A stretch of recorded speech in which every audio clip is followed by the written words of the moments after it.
Christian Porter speaking earlier.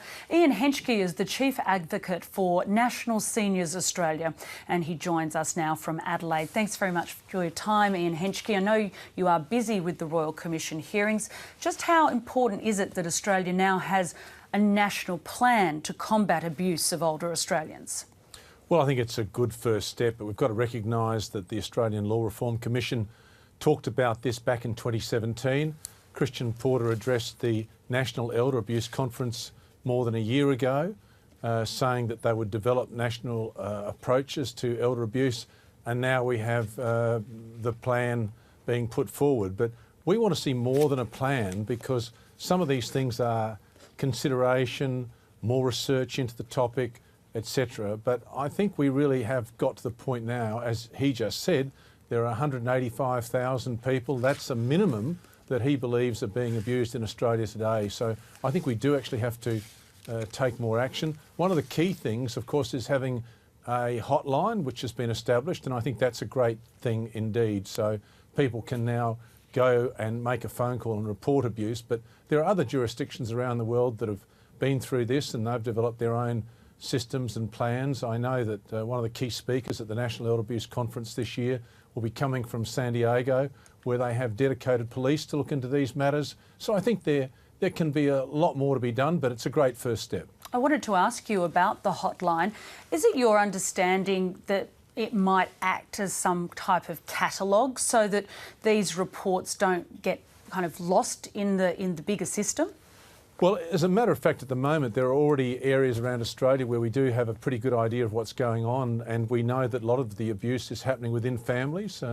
At the conference at the beginning of last year, the Elder Abuse Conference, we heard from an agency in Victoria where they were receiving calls and they could actually provide the data. They said that it was sons and daughters that were mainly doing the abuse. It was happening within families, and it was mainly financial abuse that they were seeing reports of. So this idea that it's a hidden crime is in fact true. It's a crime that takes place within families. And we also had at that conference members of the Victorian Police Force, and they spoke very clearly about the fact that if you steal from someone, it doesn't matter whether it's your mother or your father, you're still stealing. It's still a crime.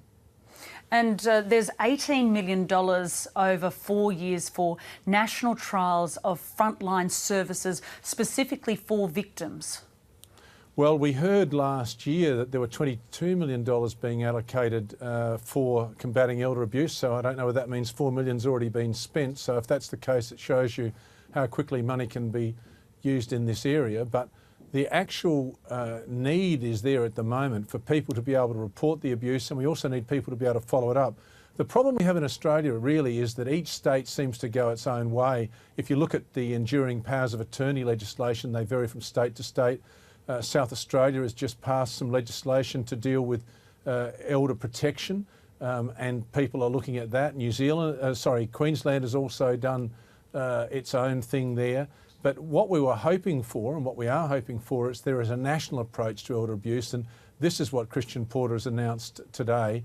It's come out before the election, so hopefully the election has triggered a bit of action. In fact, as you said in your introduction, the Royal Commission's on at the moment, so I suppose the older Australians are in the spotlight, and protecting older Australians is very important. The Royal Commission is looking into aged care quality and safety, and we do hear of abuse that takes place both in homes, within home care, and in residential care. And of course, we're talking about now even within families. So I think it's really important that this is being highlighted, and National Seniors is proud to be part of the changes that are happening. We've put in submissions to the various inquiries, and I'll be attending the Elder Abuse Conference that will be taking place in Brisbane, which is going to be a very important event in July. And there's lots of events at the moment where people are raising awareness about this, and I think it's great that you're discussing it today as well. Yes, and I was going to ask you about that with the Royal Commission. Like in other Royal Commissions, it has to be said, often we see movements and moves by government to perhaps get in front of some of the recommendations. Well, in fact, you know, the recommendations are going to be coming out. The first round of recommendations with the Royal Commission will be in October. The final recommendations will be in April next year. But I think we know what a lot of the problems are. It's a bit like the elder abuse issue. The Australian Law Reform Commission did their work back in 2017 and they listed a whole series of key points that they said should be part of a change to happen. We're now talking in 2019 and we're talking about a plan to combat elder abuse. I come back to that issue. This is a great first step, but people that work in this area, advocates like ourselves, the National Seniors and others, I think there is a feeling that some of the change that's taking place at the moment is a bit glacial. It's about time that the federal government showed leadership, got the states together and did some of those basic things. We want consistent, enduring powers of attorney across Australia. We want a national register for that. One thing that's been pleasing is the Australian Banking Association has said that they want to work at the front line to combat elder abuse.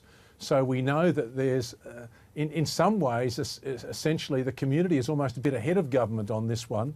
But it's great today that the government has said that they've allocated the money, they're taking the action, and I suppose it's like all things, we just want it to happen a bit quicker than it is. Indeed. Ian Henschke from National Seniors Australia, thanks very much for speaking to us on ABC News. Thank you very much, Celina.